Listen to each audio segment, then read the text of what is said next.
لا مهمه مسله ده چې آجکل دور کې په نن سبا زمانه کې اکثر خلک قبرونو لا مقبرې له لوړ شي د دعا چل نه ورځي یو سړی مزار ته لوړو مزار کې دعا څنګه وستل یا یو سړی مقبرې له لوړلو د ځان د پوره دعا به څنګه و یا د یو بزرګ قبر له لوړو یا یو نیک صالح قبر له لوړو او د هلته دعا غواړي یا کله کله انسان اسې بعضې خلک هغه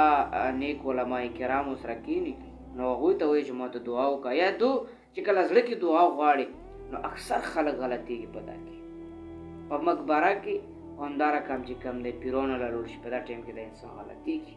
او څنګه غلطېږي داسې وي چې الله د پیر بابا چې کوم دی ته موله دا وکړي دا شرک دی د نه ځان ساتل پکار دي همدا رقم که یو انسان د عقیده جوړه شوله چې دا کار موله د پیر بابا وکړلو یا د مزار وکړلو یا د یو عالم وکړلو دغه سړی په دې سره کفر ته رسېږي اوس به تاسو یایو چې په یو معمولي خبره باندې سړی کفر ته وکړو نه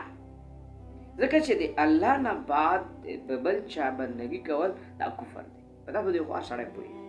الله نه ما سوا سجده چاته ټیټول دغه کفر دی نو که د چا نه دعا غواړې یا په یو ځای کې ته لوړې هلته دعا کوې نو د قرآن کریم ذکر کوي صراط الذین لار دې کسانو انعمت علیهم چې تو په انعام کړی نو معنا ته به داسې دعا غواړې که یو بزرګ قبر ته لوړې چې یا الله داسې مې نیکو صالحه کې لکه دارې کړه یا داسې وایه چې یا الله په دا رقم نیغه لار مې بوځي لکه دا هغه نیک بنده دې پې بوتله که بیا بله دعا غواړې چې یا الله دغه د نیکو بدله وسیله زه تو ته نیسم یا الله مو دا حاجت پوره داسې دعا به غواړي داسې دعا به نه غواړي چې یا پیر بابا ته موله دا کار وکړي که پیر بابا موله دا کار وکړلو نو زه به توله دا وکړم نه دا کفري خبرې نو موږ له په کار څنګه دي غیر المغضوب او غیر د هغې لارې نه چې تو پې عذاب کړه یا الله د هغو نه بچ کړي چې کوم باندې تو عذاب کړی نو موږ له په کار دا دی چې کله مقبرې له ځو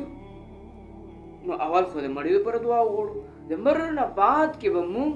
مهمه خبره د خپل ځان د مغفرت لپاره د الله نه دعا غواړو که هر ځای کې دعا غواړو الله به پکې یا الله مو دا حاجت پوره کړي او که چاته وسیله نیسي یا الله د قرآن کریم په خاطر یا الله د قرآن کریم په خاطر مو دا حاجت یا الله د نیک بزرګ د نیکو اعمالو په وسیله باندې یا الله د مو دا حاجت پوره کړي داسې به نه یې چې دا بزرګ په کې یود کې والا دې ویر کړی نو دا کفري خبره